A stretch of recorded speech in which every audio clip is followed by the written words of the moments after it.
I'm sorry, kiddo, I really am. You have a good soul. And I hate giving good people bad news.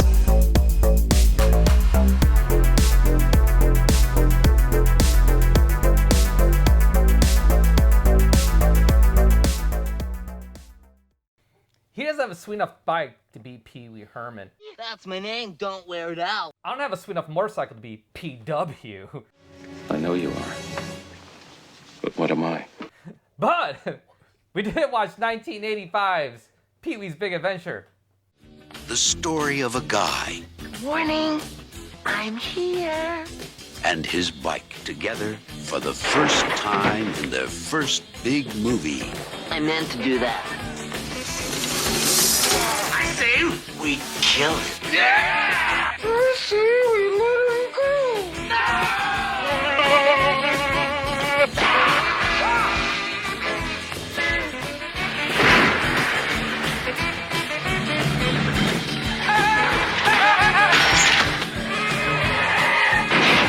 Pee-wee Herman is Pee-wee Herman. Hello! In Pee-wee's Big Adventure. Okay, so seeing as we're now exploring our motivations behind picking films, what made you pick this film? I've always loved this movie. Okay. I've always loved this movie. And every time I go back and watch it, it's nostalgic fun. And just so many quotable fucking lines in this. It is most definitely quotable. I was surprised at how many lines from this movie have entered the zeitgeist, and I still hear them today. Yeah. So. And so much so, when I was watching this movie, my brother was up visiting, and his wife was in the other room. And she came out, I was like, yeah, as soon as I heard the stars at night, a big and bright. Deep in the heart of Texas. I knew it was Pee-wee fucking Herman. So yeah, it's infinitely quotable. I mean, I remember this probably being like one of the first movies to where people are like, I know you are, but what am I? I know you are, but what am I? I know you are, but what am I? I know you are, but what am I? And people doing the dance and all that shit. And the reemergence of tequila, like everybody knows exactly what to do when that song comes on now.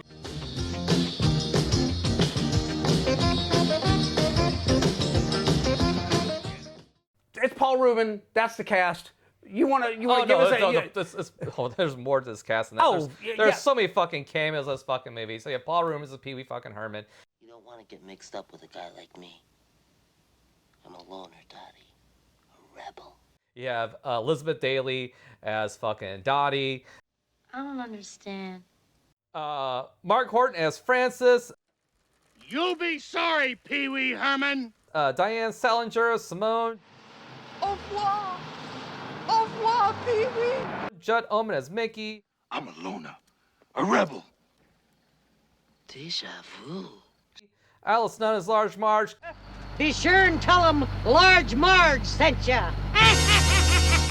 Cameos. We got Toru Tanaka as the butler, who's Odd Job. He's having his bath. Oh, really? Where are they hosing him down?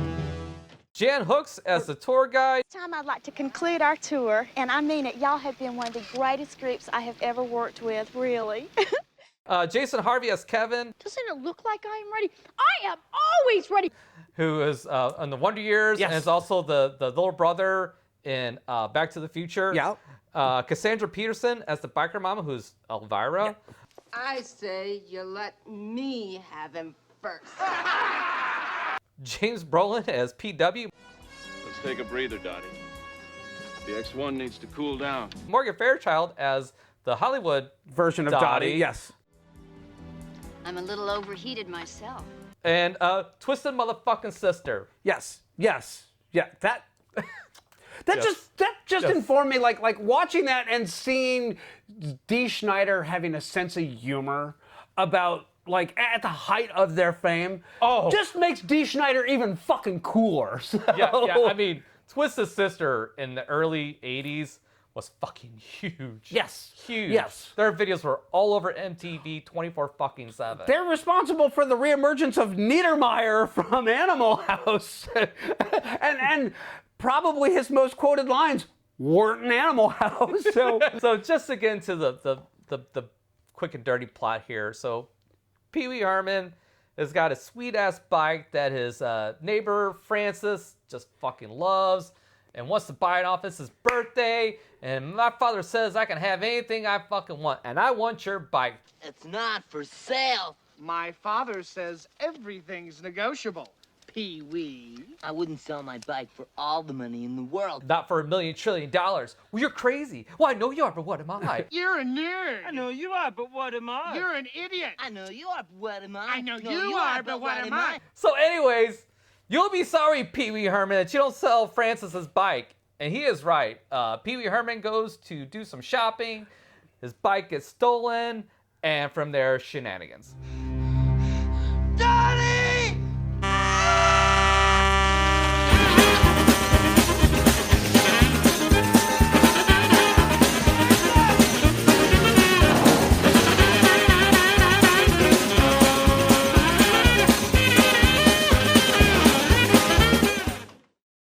We have used the term shenanigans for a long while now.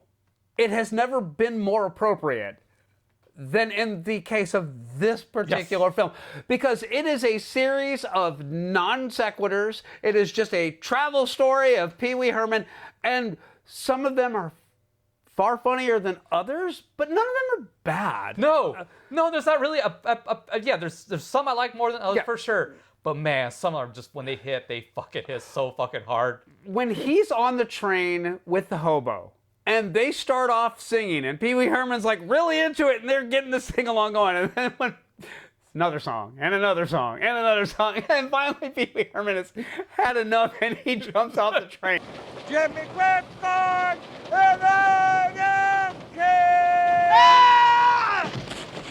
I laughed so fucking hard at that. I did not remember that scene, and so it hit like a ton of bricks. I was rolling on that one. Oh jeez. I love when he's down in the basement for the big meeting. And before they get started, the one guy's talking, is like, Is this something you could share with the rest of us, Amazing Larry? I was gonna say the whole bit where he's like trying to Sherlock Holmes it, and he's like got the murder board up, and he's got like everybody that is a possible suspect. That was genuinely fucking. The conclusion of that was fucking hilarious. Wait, we've been here for over 3 hours now, and I'm not sure if any of us can see what all this is supposed to mean. supposed to mean? It's like you're unraveling a big cable knit sweater. That someone keeps knitting and knitting and knitting and knitting. Let's go up and get some fresh air, all right? What for? Because it's hot in here. Hot? Who's hot? Feels just fine to me. In fact, I can't remember when I felt quite so cozy down here. Because then he winds up going to the psychic, and she's a fraud, and so she tells him, "Oh, it's at the basement of the Alamo." The Alamo.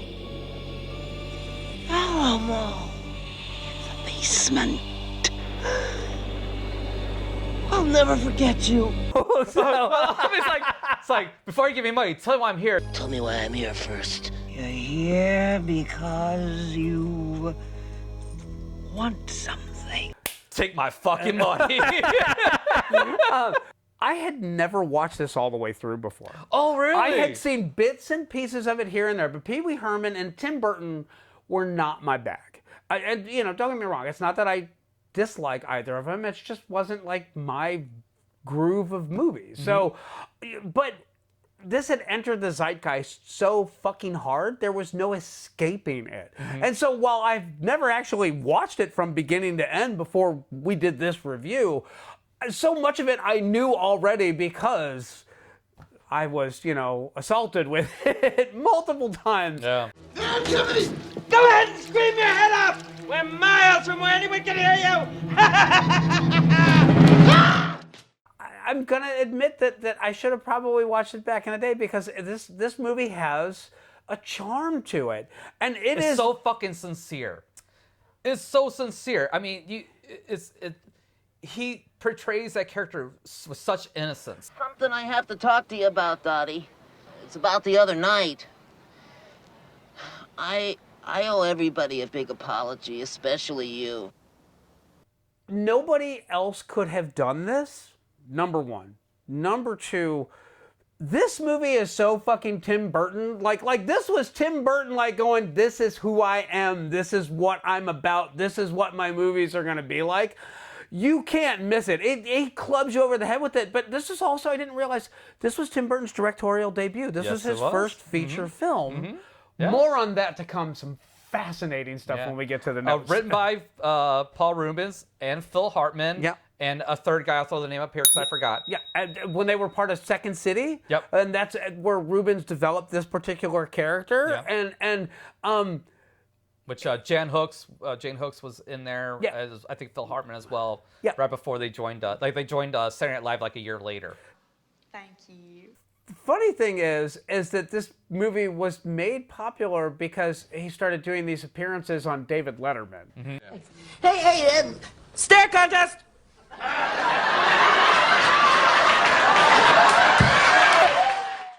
And if you remember David Letterman back in the 80s, like, he would always do these weird non sequiturs. I remember one in particular, it was like Paul Newman, and he just like stands up in the middle of the audience and goes, "Where the hell are the singing cats?" No.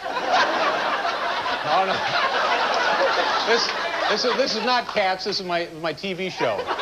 He gets up and leaves because he thought he was, at an actual theatrical performance of Cats. But it's just like David Letterman would just do this weird shit. He had Larry Bud Melman, and I remember there was the guy that would just run through the audience throwing frozen peas at everybody. So Pee-wee Herman was like, the perfect discovery for David Letterman back in the day. Yeah. And that kind of like where people were acclimated to Paul Reubens and his particular humorous shtick. And it just kind of weirdly works. Yeah. So. yeah, he really nails that whole thing. I mean, there's so many great fucking scenes in here. One of my all-time favorites is when he goes into the biker bar. Oh my God! Okay, yeah. I mean, it's flawless from the word go. For when he puts the quarter in, trying to make the phone call, and they're being noisy. He's like, I'm trying to use the phone. Try to use the phone. It's like, isn't this private club the Satan's Helpers? No, I wasn't hip to that, dude. It's off limits. Oh. Well, my mistake. Guess I'll be on my way then.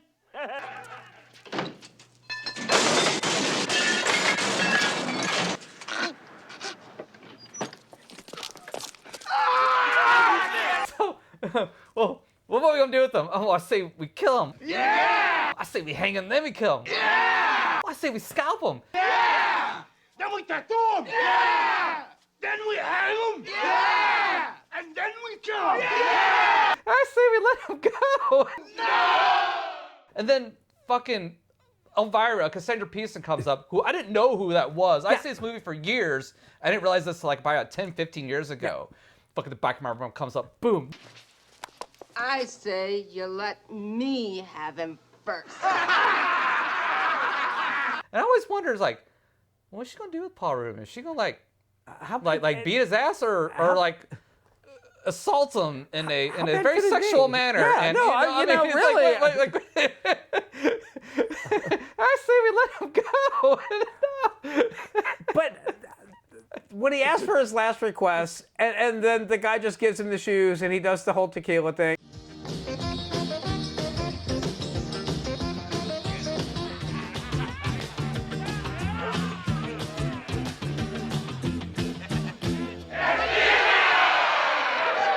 He comes out like of the bar, and he's got one of the biker vests on, and they're all, "We hope you find your bike, man." I'm like, anybody else, any other situation, it wouldn't have worked. It's so fucking funny here, and it just feels so right in this particular movie.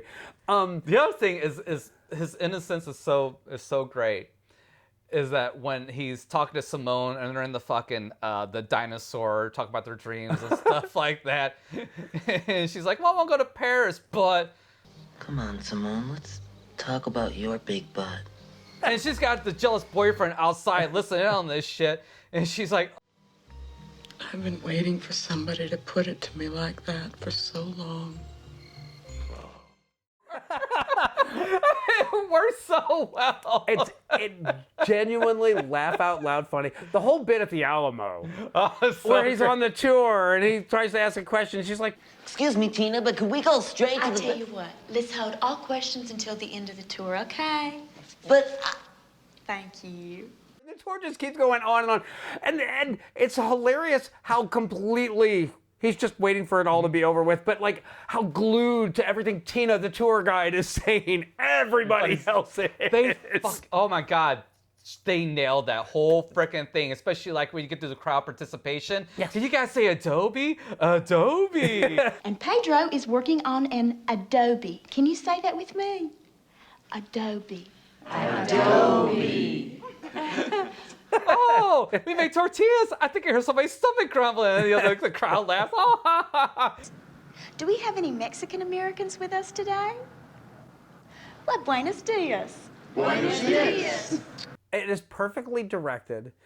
That bit in particular, but then when he actually like, I will say this, that the resolution of where did the bike go, it's such a red herring. It's like literally he sees it like as a promotional, like on TV. Well, hang on. You can't talk about the Alamo and not deliver the line. I mean, come on. Well, I was going to say, so we get to the end and they get to the question and answer portion of the tour, and he's like, where's the basement of the Alamo? And Tina's like, excuse me? Aren't we gonna see the basement?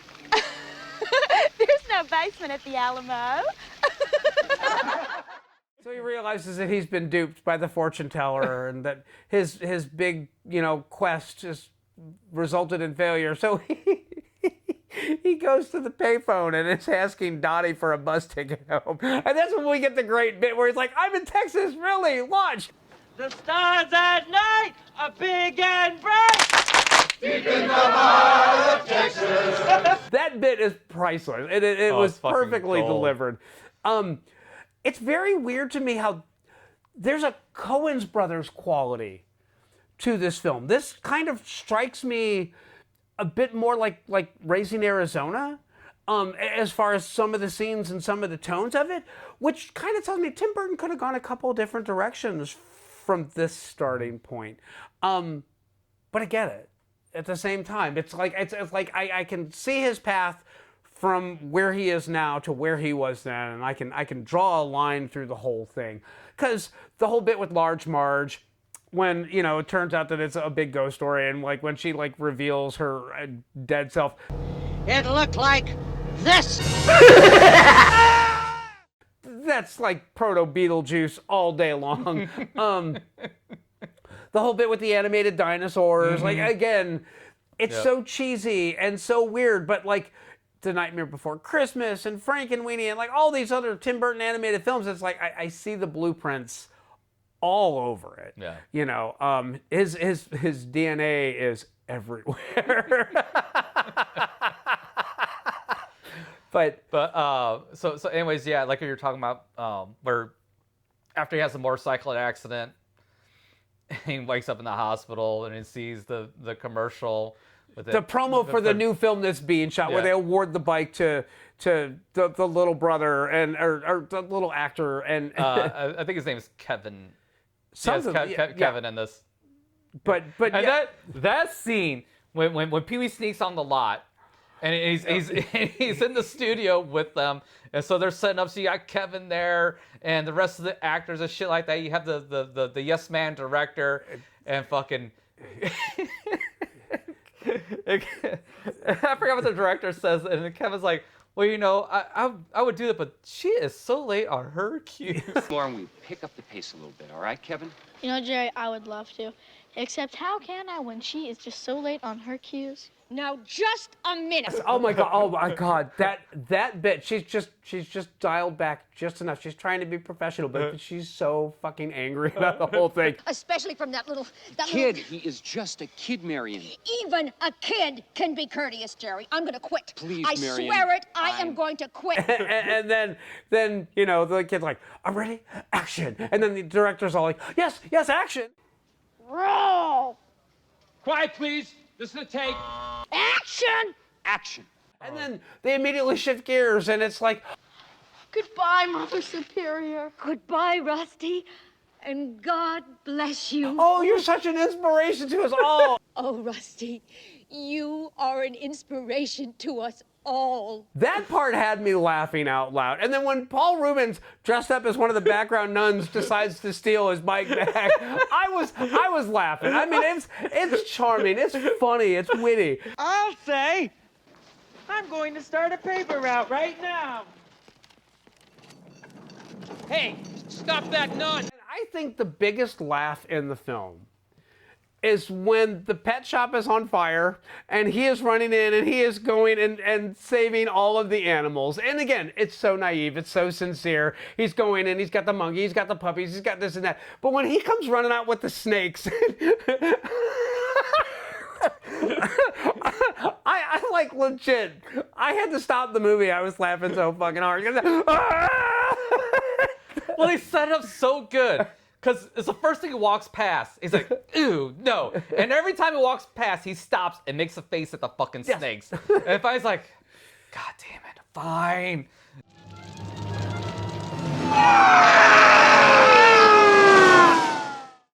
And then when the firefighters pull up, he's like, I think there's a couple more fish still inside.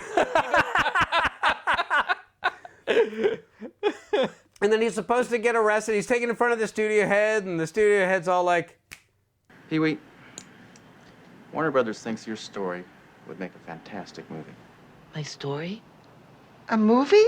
And then we get that that wonderful segue, because Dottie's been asking him to go to the drive-in, and they wind up at the drive-in, but we get all the characters from all the vignettes throughout the entire film, and it's a really charming and sweet, you know, way to bring everybody back in and kind of recap the whole movie. And then we get to see, like, you know, Josh Brolin's daddy as PW and Morgan Fairchild as Dottie, and the recreation of the film on film is pretty fucking awesome. And it's exactly what Hollywood would do, would just overblow the fucking story to like epic proportions where... Based on a true story. Right.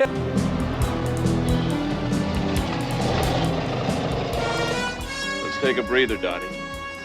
The X1 needs to cool down. I'm a little overheated myself.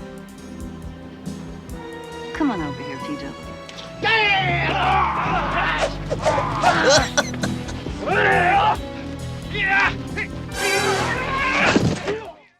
The Pee-wee Herman movie in this is as based on real events as any of the Conjuring films. So, charlatans.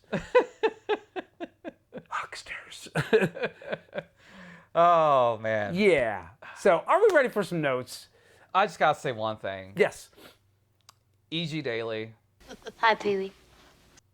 Oh, yeah. So stinking fucking cute. So hot. Yes. I mean...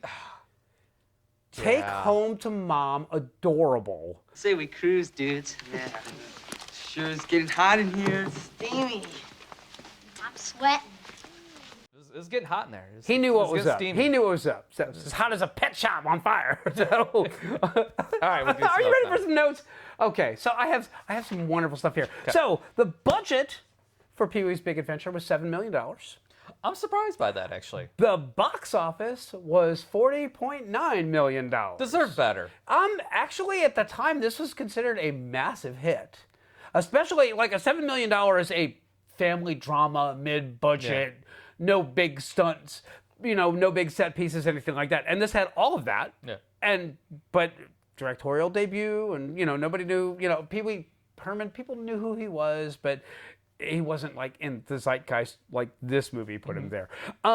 So the Pee-wee Herman show was originated by Paul Reubens, the character, in 1981. It was a stage play, and it was like underground big. Like for 5 months, it was sold out. Yeah. Funny thing, one of the first times you actually see Pee-wee, even long before this movie, he was on Cheech and Chong's The Next Movie. Yes, he was. I'm sorry.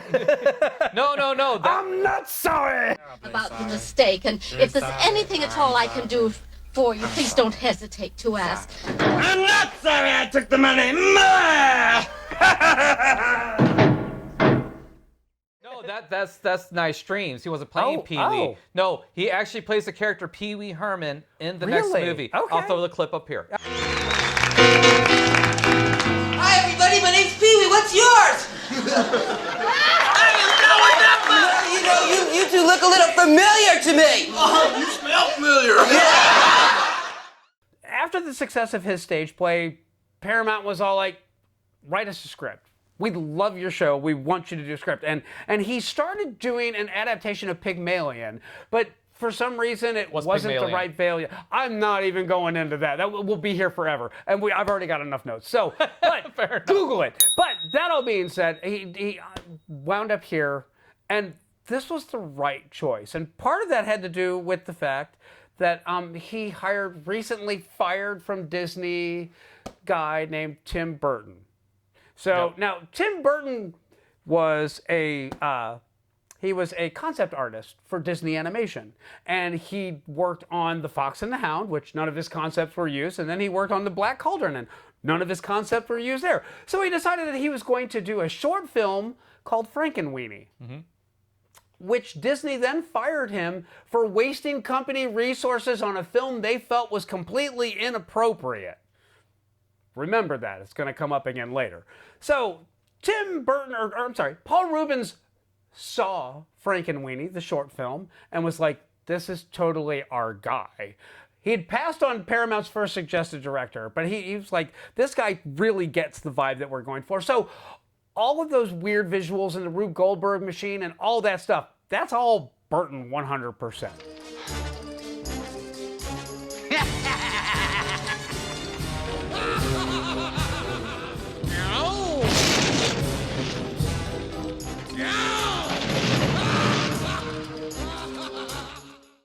Funny story, Paul Reubens appeared on The Gong Show 14 times. As Pee-wee or as different characters? As different characters, but it was the beginning of the formation of the character for Pee-wee Herman on that. So, and took his name from Pee-wee harmonicas. Okay. But yeah, let's see. CBS. Okay, so after this movie was done, and it was such a huge success, CBS approached him about doing a cartoon series, which was like, no, we're not doing that. So in 1986, CBS said, hey, how about you do a live action show? And he said, okay. And for a children's show that only aired on Saturday mornings, I believe, he was given $325,000 an episode, which was the same budget that they were giving at CBS for major primetime sitcoms. Wow. That's how he managed to get Lawrence Fishburne and everybody else Lawrence involved Fishburne on was a that fucking nobody back then. No. Lawrence Fishburne was a fucking nobody. No. Nobody, no. He's bullshit. Nobody knew fucking Lawrence Fishburne in 1987. Anybody that saw Apocalypse Now in 1978. Just saying. So he was... Nobody knew the fuck he was. So he was not what he became later on, but he was most definitely not a nobody. But that all being said, funny story, there's now not one, but two basements in the Alamo now. They were finished construction in 2011. And there's a bike in there. Yes, and Reubens got to tour the basements of the Alamo in 2011 when he was a guest judge on Top Chef Texas. There were 14 Schwinn DX bikes that were made for this film. The Alamo acquired one of them bikes, and it's on permanent display at the Alamo right now. Burton wanted Devo for the soundtrack for this film. Yep. And because of scheduling conflicts, they couldn't do it. So he went and he found this guy named Danny Elfman who had been in this band called Oingo Boingo. It's a dead man's party. Who could ask for more? And Danny Elfman had never done a soundtrack before this film.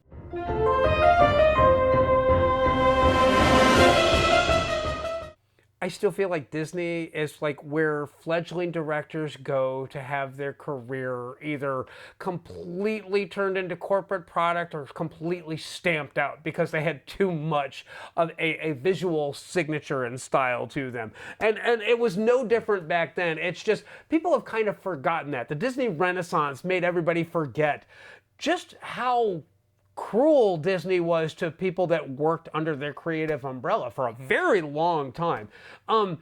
Tim Burton's career exists in spite of Disney, not because of it. Please remember that. But yeah, anyway, but yeah, I find it funny that Disney was like, let's kiss and make up, we're going to give you a bunch of money, please remake your short of course, film. Yeah, but you got a hot director out there that does very kid things. I mean, fucking Nightmare Before Christmas, Pee-wee's Big Adventure. I mean, yeah, so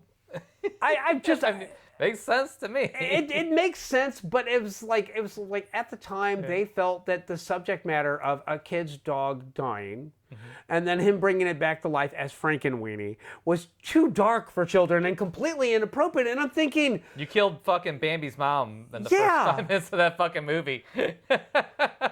Fox and the Hound actually has quite a bit of graphic stuff. I mean, you're dealing there with two guys who are fucking buddies until, hey, no, I'm sorry, I gotta hunt you now, buddy. Sorry. Yeah.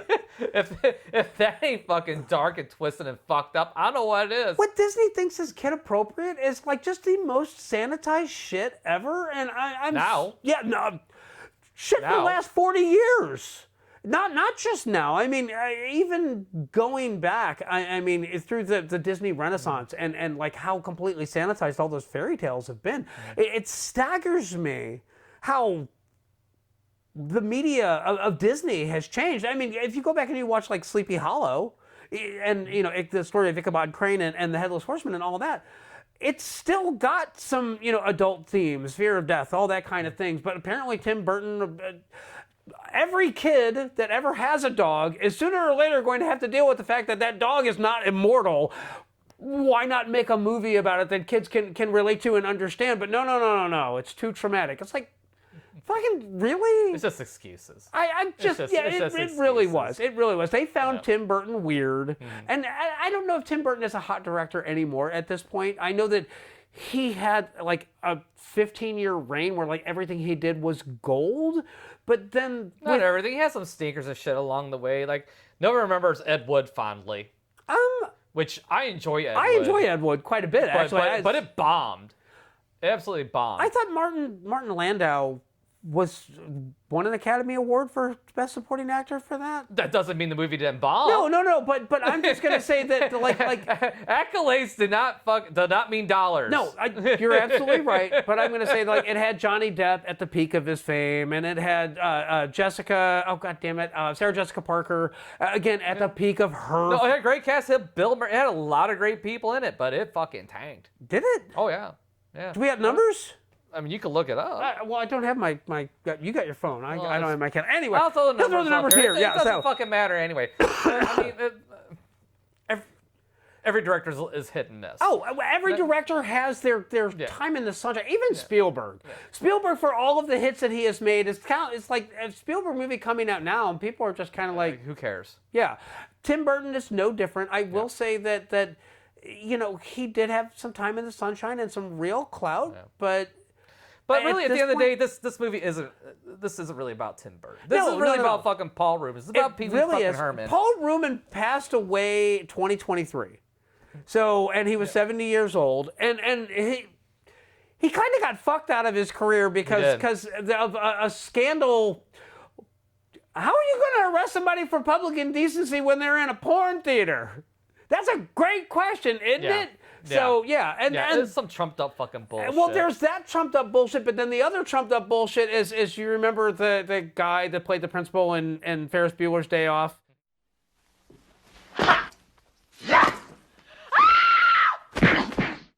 Apparently, he decided he was going to turn Paul Reubens in because he got busted for child porn, and then they went and they searched Paul Reubens' stuff, and they're like, no, there's nothing here. But the stigma was already there. It stuck. Yeah. And it was unjust, is really what it all boils down to. Was Paul Reubens a strange guy? He was a closeted gay man, and at a time when Hollywood wasn't really all that forgiving to people that had alternative lifestyles. It was not accepted like it is now. So he was crucified for it. In 91, And then again, later on, by the other actor that was basically trying to save his own ass, and those charges proved to be complete bullshit. The other thing is, too, is like, we were robbed of some great acting, because one of my favorite roles of his is as Derek in Blow. Yeah. Where he's the drug dealing fucking hairdresser. I always remember him as the vampire in Buffy the Vampire Slayer. That's another great one too. Yeah.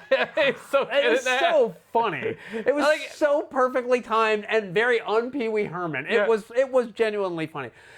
He did a ton of voice acting stuff, which, I want to say that he was one of the main voices in Tron, the most recent Tron Legacy, and I know he's done a bunch of other stuff. I don't know. But yeah, we were legitimately like the Pearl Clutchers robbed us of a unique voice and talent, and now he's gone, and all we can do is appreciate what he did leave us with, which was far too little considering just how fucking funny he really was. It really was. And just start with this movie. Rent it. I mean, I don't buy it. Yeah. Bullshit. I'm not a fan. I did not come here and be all like, this is my pick. No, I'm the guy that needed convincing, and if he hadn't picked it, I probably never would have watched it. And I'm going to tell you right now, this movie's fucking fun. Period. Much more fun than Backdraft.